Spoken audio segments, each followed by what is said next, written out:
Fala, galerinha do sexto ano, professora Jéssica aqui com vocês. Na semana passada, né, eu havia falado com vocês sobre as estruturas geológicas, né? E aí a gente parou na parte do relevo e das suas formas. Eu mandei uma lista de exercícios falando sobre as rochas e as estruturas geológicas. Eu não vou corrigi-la nessa semana, porque eu vou finalizar aqui esse conteúdo com vocês. E aí, na semana que vem, eu vou fazer, né, a correção daquela lista de exercícios e a gente tira dúvida, vocês mandem lá as dúvidas de vocês, tá? O grupo do WhatsApp, galera, que foi criado, quem ainda não está no grupo, procura um colega da turma, pergunta se tem o meu número, o número do professor Felipe, que também está no grupo. Pede para adicionar, para entrar no grupo, né? E assim, eu quero deixar aqui para vocês, fazer para vocês um pedido, né? Só um minuto, galera. Vai sair aqui, mas já vamos voltar. Volta. Aí, pronto. Eu quero fazer um pedido para que vocês continuem mandando as atividades para o e-mail. Por quê? É mais fácil, o e-mail já chega, já tem o seu nome, porque vocês já estão acostumados a botar o nome e a turma. Então, vocês já mandam lá, turma 601, turma 602. Eu já mando direto para uma pastinha no e-mail, aonde já fica salvo, né, as tarefas da 601, as tarefas da 602. Fica tudo bem dividido. Fica tudo bem certinho e é fácil de controlar. No WhatsApp, se vocês mandarem, vai ser muito mais difícil, né? De salvar as fotos, a memória do celular, no e-mail, na internet, fica salvo no Drive, não ocupa a memória do computador nem do celular. Então, imagina a escola toda mandando as fotos, vai ser muita imagem e aí pode acabar apagando, porque no celular a gente apaga com mais facilidade, às vezes aperta errado e apaga. Então, prioridade no envio das tarefas é para o e-mail, tá? No Zap, qual é a finalidade? Então para que criou o Zap, professora? Para facilitar o nosso contato. Às vezes, no chat da agenda, né, digital, no post, às vezes tem um erro, a mensagem só chega depois, eu só recebo notificação depois. Por isso que às vezes demora muito para eu responder um responsável lá pelo chat, porque a mensagem não chega, às vezes dá erro.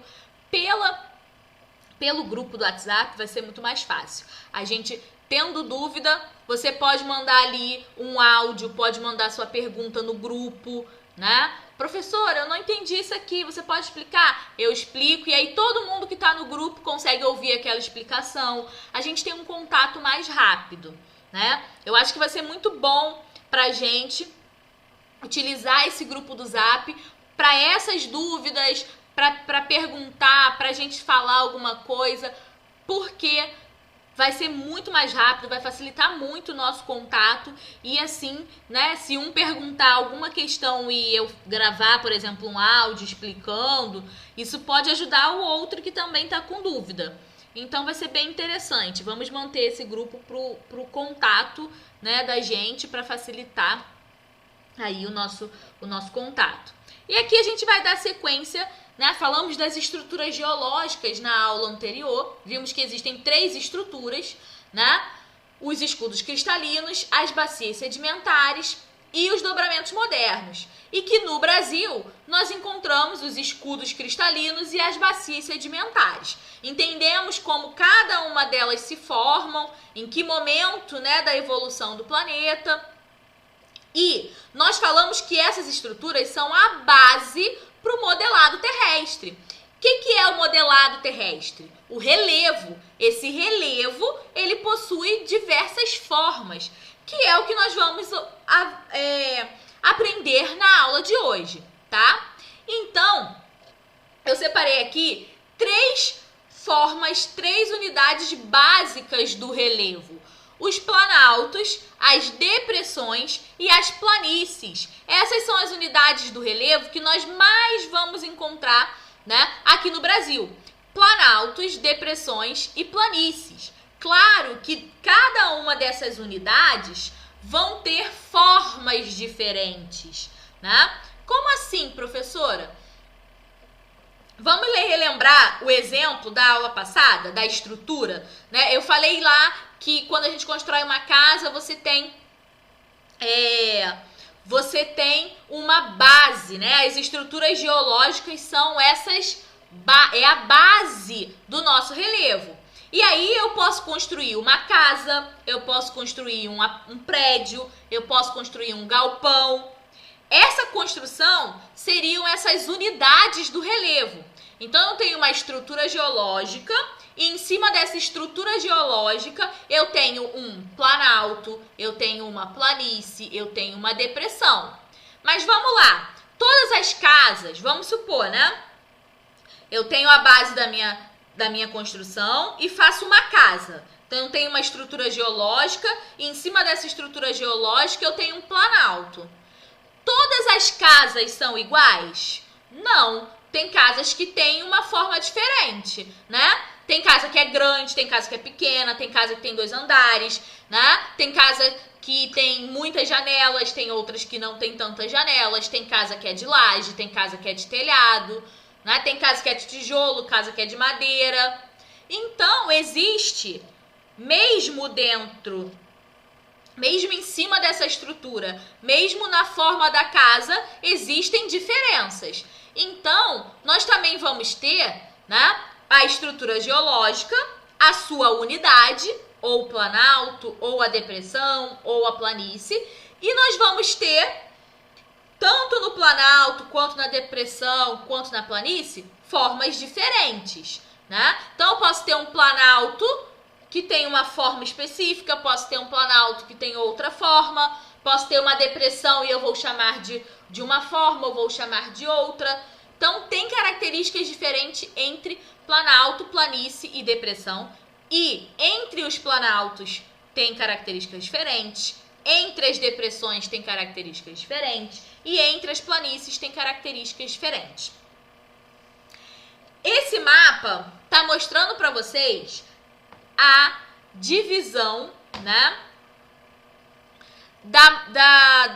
do relevo brasileiro, esse mapa está mostrando a divisão do relevo brasileiro. Essa divisão é uma divisão feita, é uma classificação feita por um geógrafo chamado Jurandir Ross. Essa é a classificação mais recente do relevo, né? A mais nova. Nós já tivemos outras classificações do relevo brasileiro. Outros pesquisadores, outros estudiosos pesquisaram, analisaram e identificaram essas formas do nosso relevo, tá? Mas a mais nova, o cara que fez isso mais recente, foi o Jurandir Ross. E ele vai criar uma divisão do relevo brasileiro em 3 estruturas: as planícies, os planaltos e as depressões. Então, tudo que é verde no mapa é a área que o Jurandir Ross vai dizer que acontece depressões. Aonde nós temos o amarelo são áreas aonde ocorrem as planícies. E aonde nós temos o laranja são áreas onde ocorrem os planaltos. Tá certo? Essa é a classificação mais recente do relevo, proposta pelo Jurandir Ross. Então, vocês percebem que no nosso país nós vamos encontrar essas 3 unidades: planície, planalto e depressões, espalhado em todo o território. O que a gente mais vai encontrar aí são áreas de planaltos e depressões, né? Planícies ali, ó, próxima ao litoral, né? Toda a região do litoral, e ali, bem na região do Rio Amazonas, e ali no centro-oeste, onde tem o 26, né, 17, 25, são áreas de planície também, a planície do Pantanal, ok? Bom, aqui essa imagem é para a gente entender a diferença entre planície, planalto e depressão. E aí também aparece a montanha, né? Lembra que eu falei que nós podemos ter várias formas? A montanha é uma dessas formas. Só que no Brasil, nós não temos montanhas. Eu acho que eu falei isso na aula passada. Por que não temos montanhas no Brasil? Montanhas tem normalmente mais de 3.000 metros acima do nível do mar. Vocês estão vendo a linhazinha do nível do mar aí. Montanha está a 3.000 metros acima dessa linha.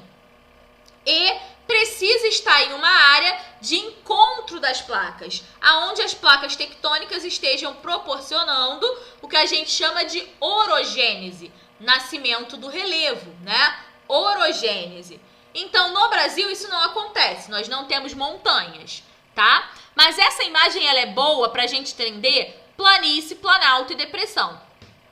É o seguinte, normalmente, as pessoas pensam, quando escutam, né, planície, planalto, pensam que é uma área plana, no caso da planície, que está baixa, e no caso do planalto, uma área plana que está alta. Mas não é bem assim. Já houve na história, né, dentro da geografia, nos estudos geográficos, já houve essa classificação. Já teve um momento em que a gente entendia que planície era uma área plana baixa e planalto era uma área plana alta. Hoje, com a classificação do Juran de Ross, a gente não entende mais assim. O que é planície e o que é planalto? Bom, a parte de ser plano está relativamente certo. Tanto a planície quanto o planalto são áreas relativamente planas, pouco acidentadas. O que significa pouco acidentadas? Deixa eu ver se eu consigo botar a setinha aqui. Olha aqui na montanha. Você está vendo que a montanha não é plana, não é reta? Ela é cheia de curvas. Aqui, olha como ela, né, tem um lado bastante íngreme aqui, ó. Né? E aqui em cima ela é cheia de curvas, cheia de ponta. Olha aqui também, cheio de pontas, né? Cheio de ondas. Quando a gente olha... Perdão. Quando a gente olha para o planalto, isso não acontece. Vocês podem ver que tem poucas ondulações. É um relevo pouco acidentado, né? Então,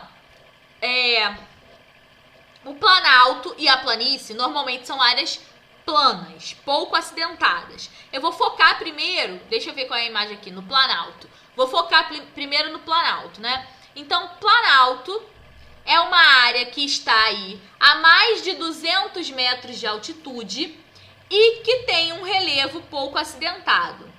E aonde predominam o que a gente vai chamar de processos erosivos. Na área do planalto, eu vou ter um desgaste, perda de sedimentos, né? E aí aqui a gente tem uma imagem da Chapada dos Guimarães, no Brasil, que mostra, né, essas formações de planalto. Vocês podem perceber aqui, ó, como são áreas elevadas, mas são áreas planas, né? Pouco acidentadas, tá vendo? Tem poucas ondulações, né, nessas formações. Agora, as áreas de planície são áreas baixas. Normalmente, elas estão no mesmo nível do mar ou até 200 metros de altitude. Então, elas são áreas baixas, né? Aonde predominam a deposição de sedimentos. Então, nas planícies, predominam deposição de sedimentos. Os sedimentos que são erodidos daqui do planalto, das montanhas, são transportados para essas áreas de planície. Aí a gente tem a planície, né, lá do Rio Amazonas, aqui no Brasil, na região norte. Pode perceber como é uma área plana, pouco acidentada, está no mesmo nível do mar praticamente, pouca elevação do nível do mar, né? E são áreas para onde os sedimentos que são erodidos do planalto são transportados e se depositam nessas áreas de planície, tá? E as depressões? Depressão nós temos de dois tipos. Depressão absoluta, que está abaixo do nível do mar, e depressão relativa, que está abaixo do nível das áreas no seu entorno. O que é uma depressão? É quando você tem duas áreas no entorno elevadas, né? Olha aqui, eu tenho um planalto e uma montanha. Entre esse planalto e essa montanha, eu tenho uma área de depressão. É uma área muito erodida, né? Entre esses dois blocos rochosos, um morro, uma montanha, eu tenho uma área, né, de grande desgaste. Eu vou ter aqui uma depressão. Se ela for abaixo do nível do mar, olha aqui o nível do mar aqui, ó. Olha o mar, olha como essa área está abaixo do nível do mar, né? Eu vou ter uma depressão absoluta. Se ela estiver acima do nível do mar, só abaixo das áreas no entorno, eu vou ter uma depressão relativa. E aí, eu tenho aqui, ó. Será que eu voltei? Ah, mas tá certo, era aqui. Perdão, gente. Então, dois tipos de depressão. Depressão absoluta e depressão relativa. Aqui, olha só. Eu tenho a depressão sertaneja, lá na região nordeste do Brasil, né? Depressão São Franciscana, tá? Fica ali na região do Rio São Francisco. Olha só. Eu tenho um planalto de um lado, olha como essa área aqui é mais elevada. Tenho um planalto do outro lado e no meio dos dois eu tenho essa área de grande desgaste, que está mais baixa do que essa área no entorno. É uma depressão relativa, a depressão São Franciscana, né? Tem muita erosão nessa região. Por isso que essa área aqui, ó, se aplainou, ficou mais baixa do que as áreas vizinhas. Isso aqui pode formar um vale, por exemplo, ou uma depressão como essa daqui, né? Normalmente vales são áreas de depressão, tá? Então, depressão São Franciscana, ok? Aqui nós temos um mapa para mostrar as partes mais altas, né? O mapa da altimetria do relevo brasileiro. Desde as partes mais baixas em verde até as partes mais altas em amarelo em laranja e marrom, vermelho, né? Essa cor mais escurinha aqui. O que a gente observa? Olha só como nas partes mais elevadas, olha aqui, ó, no norte do Brasil, onde está a setinha, e olha aqui, no norte do Brasil, onde está o número 6, que o Jurandir Rossi vai dizer que aqui é planalto. Então, olha só, todas essas áreas de laranja, se vocês compararem, são praticamente as mesmas áreas que estão aqui, né, com a classificação aí de cor amarela, laranja ou vermelha. Por quê? São as áreas de planalto, são as áreas mais altas do nosso país, as maiores elevações do nosso país, ok?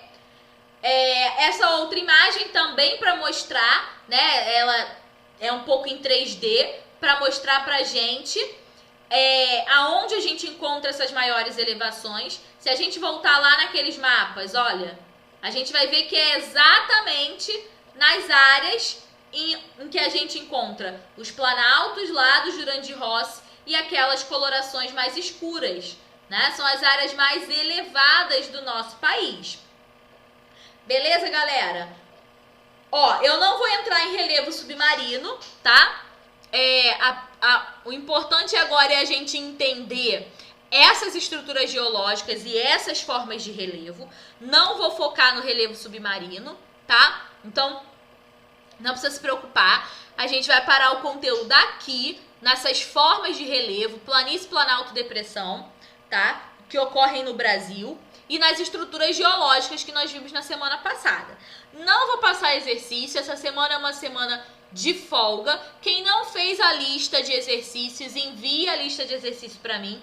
Na semana que vem eu vou vir corrigindo a lista de exercício, ok? Quem está com dúvida, não entendeu alguma questão da lista de exercício, manda lá no zap, procura, tira a dúvida para não ficar para depois, tá? Para não ficar com dúvida para a hora da prova, para estudar. Então, tô à disposição, procura lá e a gente se encontra na nossa próxima aula. Espero que vocês fiquem bem, que a família de vocês esteja bem. Um grande abraço virtual para todos vocês. Tchau, tchau.